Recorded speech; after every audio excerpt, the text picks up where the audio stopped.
I think a big aspect of what he was talking about is right here in the sentence. There's no rules, no guidance, no nothing. Sweeney said it's out of control. It's not sustainable. It's an absolute mess and a train wreck, and the kids are going to be the ones who suffer in the end.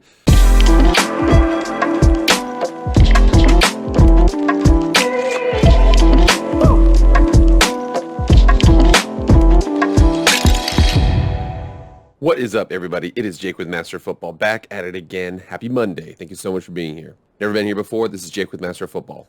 Pro football, college football, video game football, anything related to American football we discuss in the show right now. Please subscribe. Please like, share, comment, subscribe, do all that stuff. I'd really appreciate it.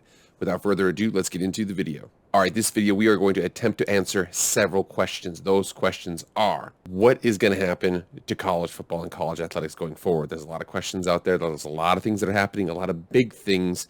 We're going to get into that really quickly here, but there's a lot that's going on. What do you guys think is going to happen? The second, how has the sport gotten better or worse with these changes? And again, I think that, there's certain things that have made it actually kind of cool, certain things that have really, to some degree, watered down parts of the product. But again, we'll get into that real quick. Let's get going. All right, guys, so I want to go ahead and pull a quote from our dear friend, Mr. Dabo Sweeney, about what he thinks we need to do with college football. Bring it down! Bring it all down! Thank you, Michael Moore. We really appreciate that. But in all seriousness, Dabo Sweeney came out and said this the other day. Here we are from Chris Lowe of ESPN.com. He says, Clemson Tigers Dabo Sweeney says there needs to be a complete blow-up of college football. Clemson, South Carolina. Clemson football coach Dabo Sweeney said this week that he thinks a lack of uniformity will lead to a complete restructuring in college athletics at some point. In particular, he sees the larger, more prominent Power 5 schools forming their own division in football. I think there's going to be a complete blow-up, especially in football, and there needs to be. Eventually get some type of break or another division. Right now, we've got everybody in one group. It's not feasible. Alabama has different problems than Middle Tennessee, but we're trying to make them all the same, and it's just not. I think you'll have 40 or 50 teams, and a commissioner here are the rules. Sweeney said the current system is a mess, and it's hard to get anything accomplished as college athletics continue to evolve in a new world with transfer portal and name, image, and likeness. There's so much bureaucracy, and you can't get anything done in real manner. It's frustrating, Sweeney said. Communication is not good, and the rules are outdated. Again, there have been a lot of positives when it comes to the scholarships, but you've got to get all these people voting on things, and it's just not apples to apples. So you think about that. There were several things that he mentioned in there that are definitely changing the course of the landscape. And again, he talked about NIL.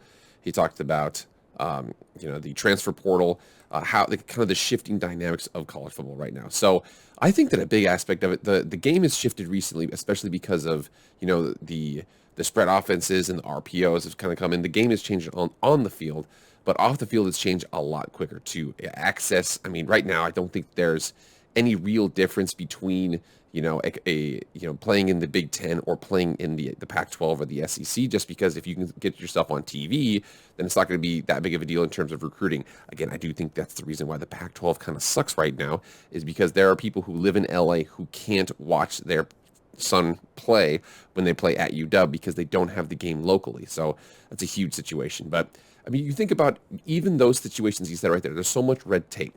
So including in that red tape, we all remember when they were trying to expand the playoff, going from 4 to 12, and I believe it was the ACC shot it down. Bob Bowlesby, surprisingly, your boy Bob Bowlesby from the Big 12, who's stepping down, he said, just couldn't get it done. I tried to go 12. They wanted to go 4. It's just so hard to kind of get all those things connected and match up at the same time. It's because if you honestly ask Greg Sankey, the commissioner of the SEC, no offense to Greg Sankey, he does not give a damn about the MAC. He doesn't care about the Mountain West. He's worried about his 14 schools, and again, right now 14, now soon to be 16 schools, and how their health is. So a lot of this stuff happened in 2018. In 2018, that's when the NCAA portal is a digital tool that was created in 2018 to streamline the college transfer process for student athletes. It allows athletes to officially declare their desire to transfer before starting to communicate with prospective coaches while still attending their current school. So that's a big aspect. Once that was added in there, then college sports basically just became kind of like free agency. So people can kind of go into and from a commitment. Didn't really matter. We give you a scholarship. It's really only for 1 year. And realistically, a lot of these guys only play part of the semester, so it's really only for one semester. So a guy could come in, play for one semester, transfer somewhere else, be there for a year, transfer to another place. Doesn't really matter. There's not that much allegiance anymore. Again, it feels a little bit more like free agency. And then we know NIL on July 1st of 2021, this last season, at midnight, the new NCAA rules went into effect, and student athletes could start signing NIL deals, begin to profit on their name, image, and likeness. So before, and again, I know a lot of people are like, oh, I don't like the fact that these players were making money off of that's ruining the game. Well, here's the deal. Unfortunately, before, the universities would be like, oh, yeah, well, you need to be honorable. You need to be the student athlete and worry about school. And we're going to make money off of your likeness, and we're going to keep all the money. So it was definitely unfair. Do I think it's perfect? No, but I would rather have students compensated for their name, image, and likeness as opposed to not, because when it's not, it just goes to the school, which then they just pop up another building or something like that. Speaking of the changing landscape, and again, I think this one here was a big one that people saw. It's because they're slowly starting to see, okay, so Texas and Oklahoma joining the SEC, going from 14 teams to 16 teams. The whole reason why we heard about this was because Texas A&M was furious because they wanted to be the only SEC presence in Texas. Now they're not, but again, think about that. So the SEC, 16 teams, they're more than likely going to go away with divisions. 2 divisions of 8 is almost like 2 separate conferences. They're going to do something to that effect. But I mean, there's rumors out there, man. What if Florida State gets a little itchy? What if Clemson, they're in South Carolina? What if they want to get, go join them? Does Miami want to do it? Does what do you think wants to happen there? I mean, I just personally think that right now, the SEC right now, if they could get to 24 really, really good teams, just have the big markets. What if the SEC got UCLA and USC? Who cares? What if we got Michigan and Ohio State? I mean, what if they had 30 of the best teams and they just didn't give a damn about anything else? That could happen, but we don't really know because right now Greg Sankey's doing what's best for Greg Sankey, and the rest of the conferences are doing what's best for them. I think a big aspect of what he was talking about is right here in the sentence. There's no rules, no guidance, no nothing, Sweeney said. It's out of control. It's not sustainable. It's an absolute mess and a train wreck, and the kids are going to be the ones who suffer in the end.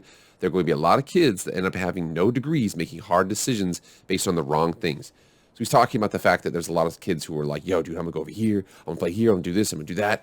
And they're not going to graduate with a degree. They're going to have some money. They're probably not going to have the financial fortitude to keep it. We've all seen ESPN's 30 for 30 broke. So I'm just worried about that kind of situation where somebody now a couple years down the road, 24, hurt their knee, didn't get the rehab, signed the NIL deal, blew all their money, can't go back to, or didn't go graduate.